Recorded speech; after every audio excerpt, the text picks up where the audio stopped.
Okay, here's a short expose on owning a used car. Now, instead of paying 50,000 for a small little A segment car, or 100,000 for a B or C segment car, or between 80 to 100,000, you can actually save quite a bit of money if you just buy one of these old cars. This in particular is a BMW 318i, and it was made in 1995. A few years later, it was brought in by the owner to Malaysia from England, and the owner had the car for 22 years before it was sold to me. So it was a single owner car. Now the car was in quite a bit of a battered shape when I got it, because the seats were all torn. They were worn, you know, after being around for so long. The fabric seats were torn, and so they had to be changed. But I looked at the engine and I started it. It sounded very good. So the engine was sound. This is a manual gearbox, yeah. So I took it out for a drive, and I found that the clutch and gearbox, everything was okay. And even the suspension was quite okay. So what I did was I looked at the body. Body was a bit tattered. The paintwork was faded and all that. And there was a small little piece of plaster that was coming out from the driver door, and I was thinking that, oh, maybe I need to change the door, maybe buy a second-hand door. But the rest of the body was good. The paint was original. Okay, it was original paint, faded and cracked in many places, but it was original. And looking at it, when you buy a used car, you look at the sides and the bonnet and all that to make sure that all the lines are clean, yeah, and not irregular. Irregular lines kind of like tell you that there has been an accident. So you need to look at the roof line and things like that. Make sure there's no plaster on the roof, because if they have the plaster on the roof, that also means the car may have rolled. Okay, so I found that the body was good, even though the paint was tattered, and I was prepared to change one door because there was a bit of plaster there. It was a knockout job that was not done quite well. So I took it, I bought the car, and I paid a very reasonable price, 6,000 ringgit, all in with the transfer and all that. So for 6,000 ringgit, I got the car with a good engine. Suspension was okay, and poor paintwork and poor seats.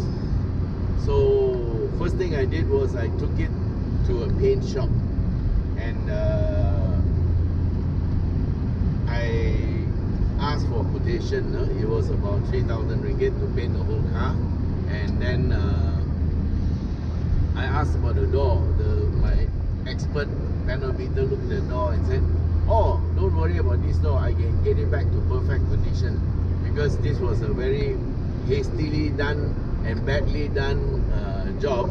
There was probably a minor scratch or a small little dent or something like that, and it was patched up with a lot of putty and painted.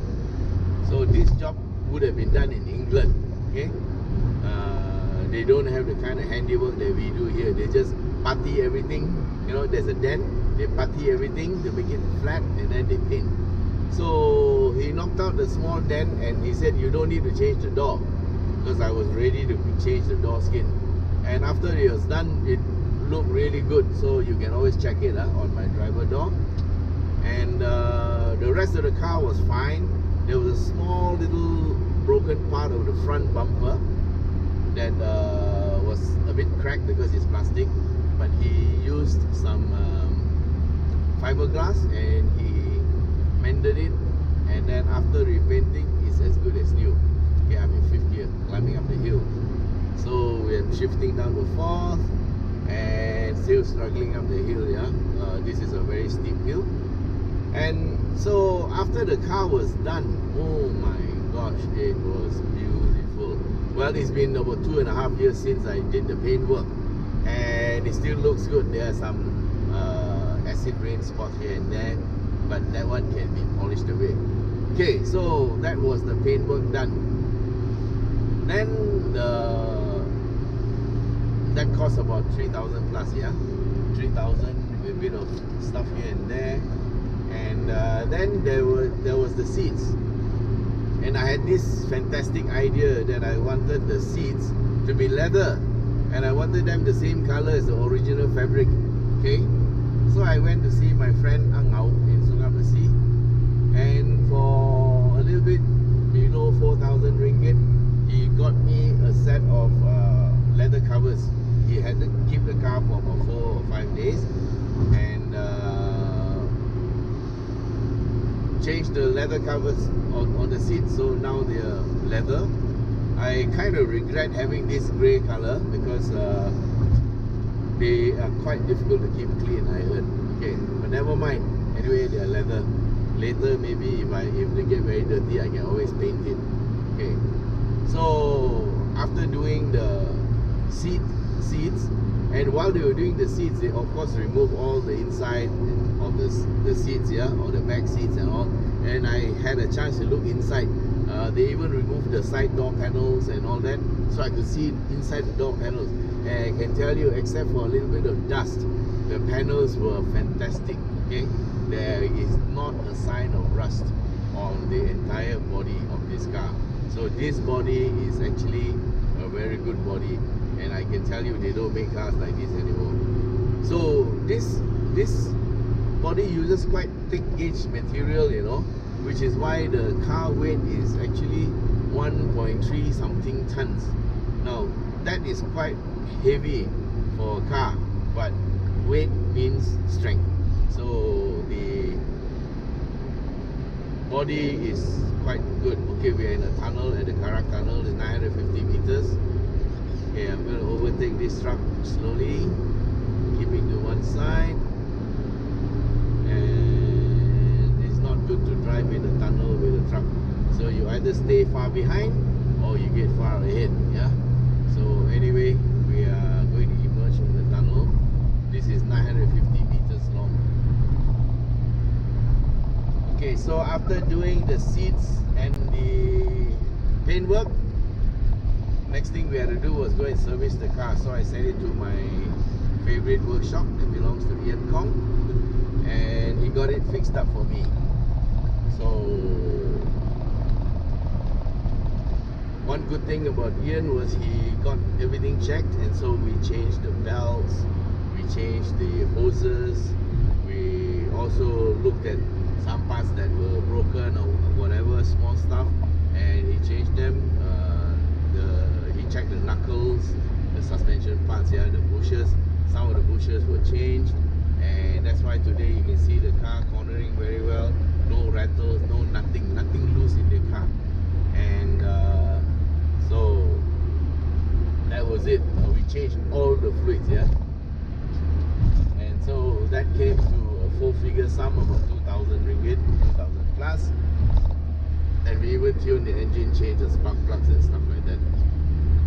So when you buy a used car, one of the first things you should do is change all the hoses and change all the valves and change all the fluids, because you don't know what the previous owner has been doing, and the service history is maybe not that accurate. But to be truthful, this car had a very good service history, and I know from the service history, shock absorbers were changed about a couple of years ago, and there were some other things done to the car, like aircon and all that. But one thing I found is the aircon doesn't work very well, because the condenser and compressor are for England spec, and in England the summers are not so hot, so the air conditioning is not so hot. So now when it's cool like this, aircon is very cold, but when it's very hot, aircon is not very cold. So that's my next target. I have to get the condenser at least changed to a bigger size one, because this one only covers half the radiator. Alright, so Then there were some body parts that were broken. The rubber for the rear screen was broken, and the front garnish for the wipers, bits and pieces here and there. And of course we changed the battery of the car, and the total cost of the car now is about 18,000 ringgit. So I believe another 1 or 2,000 ringgit is needed to be spent to put the car back into even better condition, because after driving for a while, I think the brakes need to be serviced, and possibly we need to overhaul the master cylinders. Okay, and of course, like I said, the air conditioning needs to be done. But after another 1 or 2,000 ringgit, that will bring the cost of this car to 20,000 ringgit. And for 20,000 ringgit, you get a very nice car that you can drive. And of course, it being a manual is also a talking point.